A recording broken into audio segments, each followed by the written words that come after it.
Hello, it's Monday, the 8th of February, and I'm out for my Soundwalk. I'm Rob Watson, and actually today it's snowing. It started snowing last night. We've got a blast from the east coming in, so I'm going to do something slightly different. I'm just going to go for a walk around the neighbourhood and kind of see what there is, have a mooch around. It's been difficult to get people out because of the lockdown, so instead I'll keep wandering about. So I live in the West End of Leicester. I'm just walking along Sykefield Avenue at the moment, and in front of me are houses, cars, wheelie bins, with a smattering, a dusting of snow in place. I feel as if I've had my central heating on at home because I've been working from home for about the last 3 or 4 months, and it is somewhat frustrating to be living constantly indoors, or more indoors than I'm used to. So getting out for a walk like this is quite refreshing now and then. The snow hasn't stuck on the ground, so the temperature's risen a little bit. When I've been looking at the weather report, the temperature, the weather just never seems to be what it's been predicted to be. It's been very changeable, so we have a prediction for extensive snow, and then it kind of blasts in a little bit milder than was anticipated, and it rains. And we're never in a position where there's like a consistency of weather patterns. Colder than it has been for the last few years. We've had some mild winters over the last few years, and the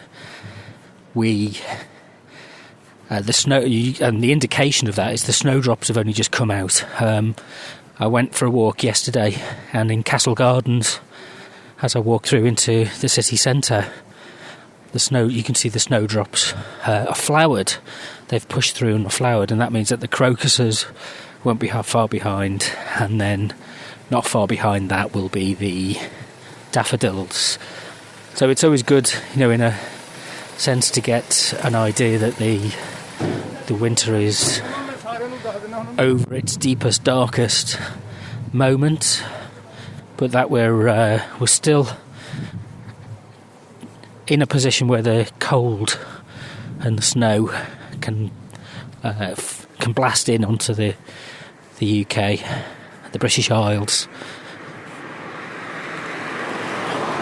Right, so my plan is to walk up to Braunstone Park, and what I've got with me is a book of seasonal poems, so I might relate some few words from some poems about winter.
I'm just about to go into Westcotes Park, which is one of those small parks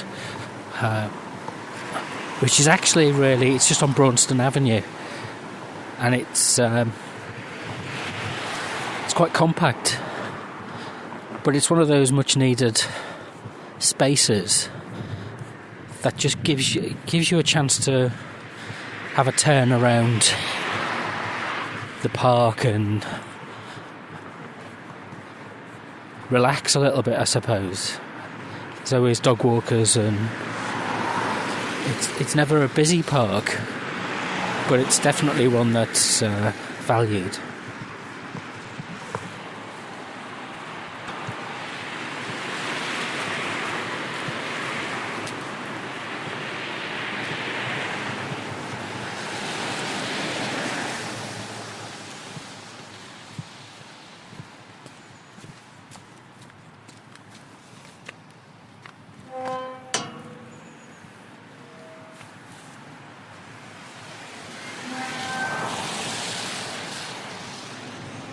So I've just arrived at Western Park, which is a small park just off Braunstone Drive, and the play area is shrouded in snow and it's empty. There's no children out and about.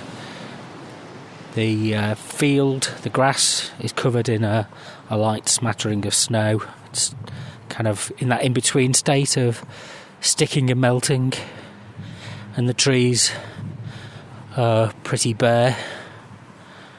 There's no leaves left on the trees yet.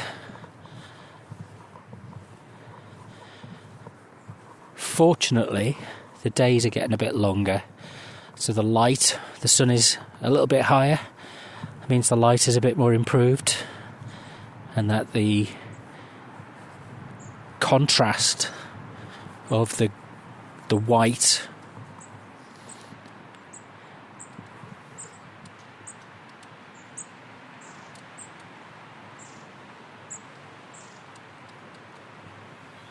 so I just paused for a second because there was a little a small tit black and white thing was just kind of hopping from leaf to leaf, branch to branch. So, as I say, I brought out some poems, and I'm not a natural orator, but I thought it could be nice to just share. So this is Henry David Thoreau.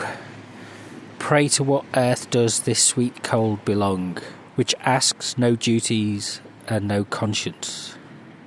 The moon goes up by leaps, her cheerful path in some far summer stratum of the sky, while stars with their cold shine bedot her way. The fields gleam mildly back upon the sky, and far and near upon the leafless shrubs the snow dust still emits a silvery light. Under the hedge, where drift banks are their screen, the titmice now pursue their downy dreams. As often in the sweltering summer nights, the bee doth droop asleep in the flower cup. When evening overtakes him with his load, by the brooksides, in the still genial night, the more adventurous wander may hear the crystals shoot and form, and winter slow increase his rule by gentlest summer means. This is John Clare, Winter Walk. The holly bush, a sober lump of green, shines through the leafless shrubs, all brown and grey, and smiles at winter, be it e'er so keen, with all the leafy luxury of May. And oh, it is delicious when the day, in winter's loaded garment, keenly blows, and turns her back on sudden falling snows, to go where gravel pathways creep between arches of evergreen that scarce let through a single feather of the driving storm. And in the bitterest day that ever blew, the walk will find some places still and warm, where dead leaves rustle sweet and give alarm to little birds that flirt and start away.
That's the sound of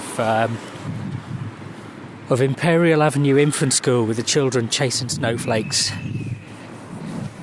I think that's something that we should all be doing when the weather's like this.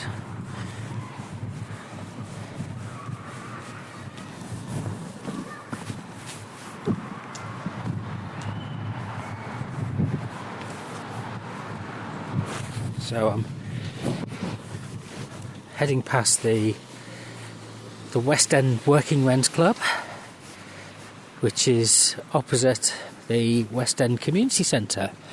I can't say it's very sonically interesting, other than maybe traffic going past. And there's a postie out delivering her letters. The Bright Centre is locked down, as is much of Leicester.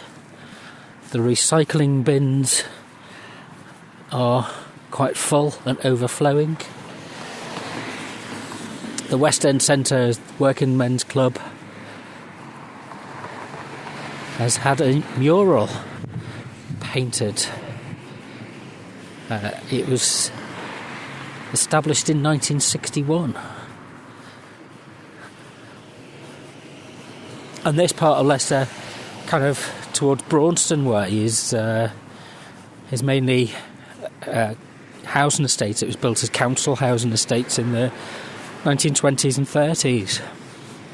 And Braunstone Park was built around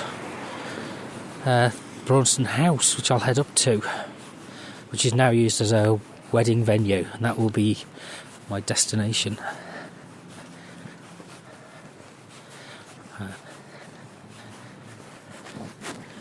So I'm just approaching the roundabout at Gooding Avenue, and I can see Braunstone Park ahead of me. There are very few. There's nobody. It doesn't look like there's anybody in the park. There might be the occasional dog walker. I think most people are being sensible. One of the weather today, the temperature's quite mild, but the wind chill factor is quite strong, so it feels -5 degrees. So I'm wearing a large winter coat and a fleece and a t-shirt, so I've quite a few layers on, so I'm quite warm. I have my long johns on underneath my jeans, and I've got a fairly sturdy pair of boots as well. But holding the recording device, my hands are getting cold, so I've been putting my gloves on and off.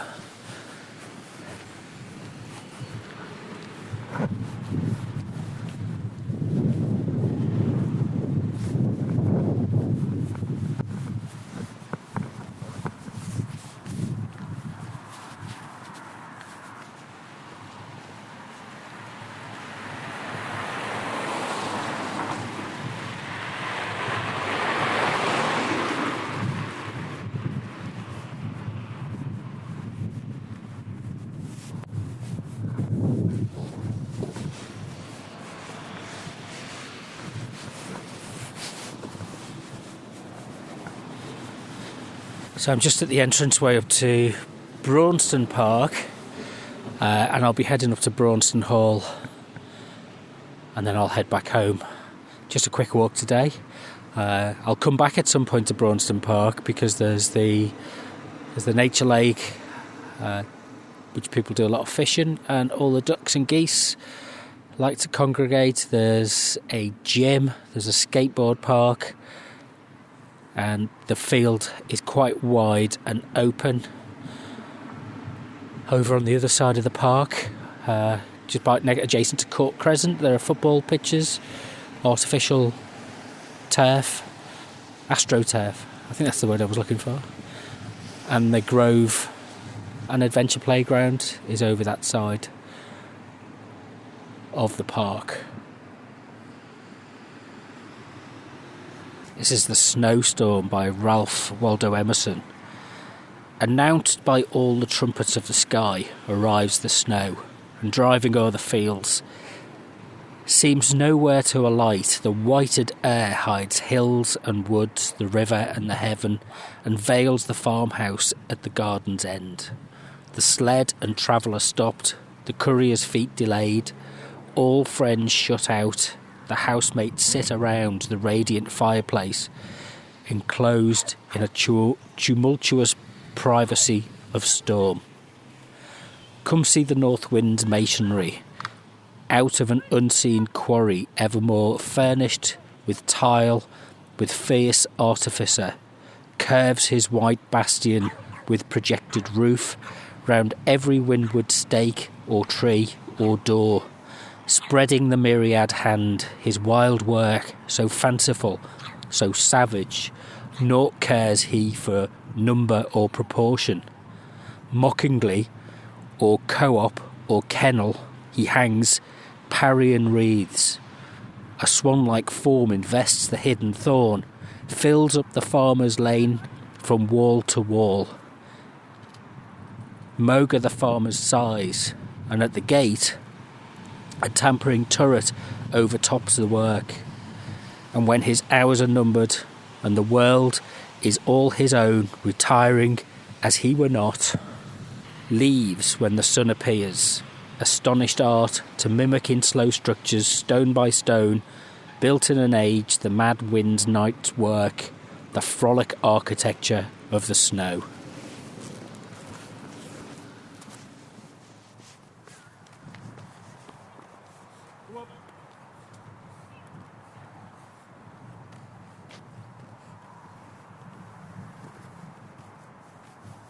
So I'm just kind of coming up to the top of the brow in Braunstone Park. One of the things that you forget with Leicester is that it's kind of built in a dip, in a like a bowl, and Leicester's at the centre of it, where the water used to run down and run through. And actually, on surrounding Leicester, the landscape rises. Just geographically. So from one side, it's always interesting, standing at the top of London Road by Victoria Park, you can see across the city over to Bradgate Park and Big John, the monument at the top of the main hill there. So you get a real sense that it's not very far away. But Leicester's in this kind of depression and the weather acts accordingly. When you're up on the hills, you get sweeping winds can blow across and the sunlight changes. When you're in the centre, it feels a little bit more confined. Maybe I need to get out of the city and go for a walk in the hills. That could be an interesting future project as well.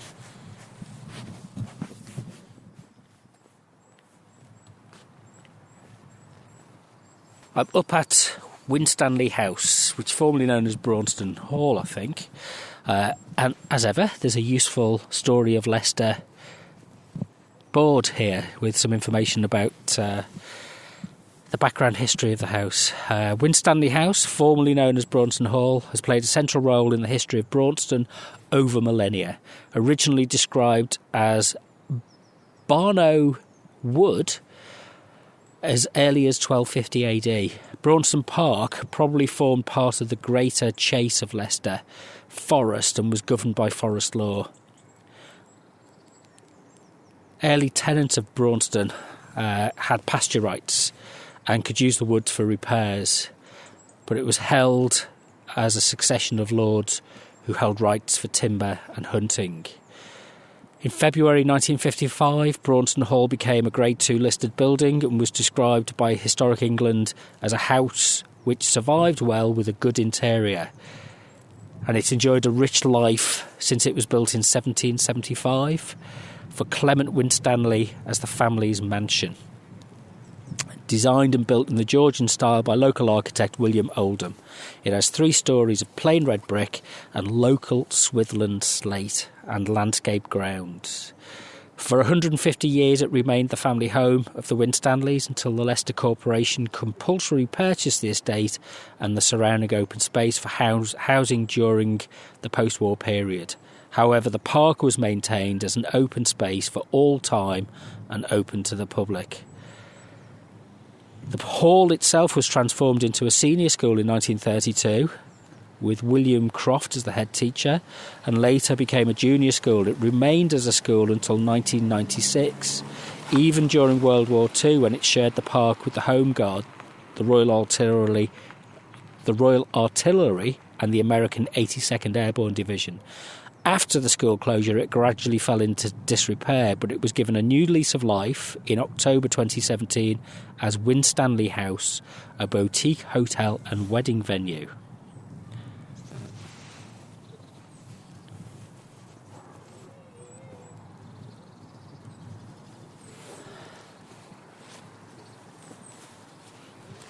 I'm just at the stable block, and I've actually been to a wedding at Winstanley House, and it was very nice. I got very drunk and walked home in the rain at about 2 o'clock in the morning. Just at the side of the house is a bit of woodland. As with Leicester Parks, they're actually really good at preserving some and pockets of wildlife. And if you, maybe in the springtime, we'll have another look around when things aren't so hidden away, and the mushrooms are out, and the squirrels and the voles and the badgers are about, and there are some butterflies around. But that's for the coming months.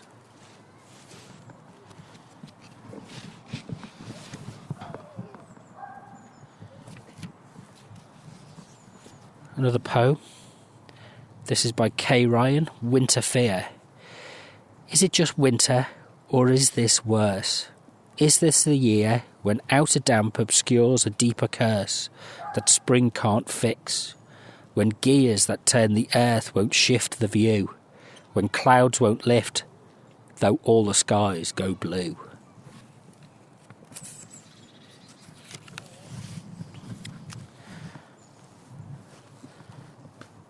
Henry Wordsworth Longfellow. This is Snowflakes. Out of the bosom of the air, out of the cloud folds of her garment shaken, over the woodlands brown and bare, over the harvest fields forsaken, silent and soft and slow descends the snow. Even as our cloudy fancies take sudden shape in some divine expression, even as the troubled heart doth make in the white countenance confession, the troubled sky reveals the grief it feels. This is the poem of the air, slowly in silent syllables recorded. This is the secret of despair, long in its cloudy bosom hoarded, now whispered and revealed to wood and field.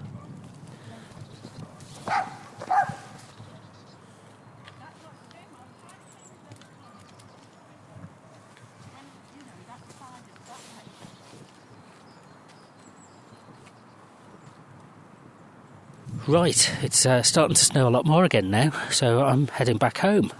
If you want to take part in one of these sound walks, please do get in contact with me. You can email me rob@robwatsonmedia.net, or I'm on Instagram and Twitter, robwmedia. And should you fancy coming out for a bit of a stroll, you can bring some poetry. We can use the objects around us to make some sounds. This isn't just about giving out information, as it's found on the very useful information boards that are dotted around Leicester, or reading things from Wikipedia, however useful that is. It's also about exploring our thoughts and our feelings and thinking about how the sound environment structures and shapes our understanding and our connection with the world that we live in. Today, with the snow, things are somewhat muffled, somewhat becalmed. But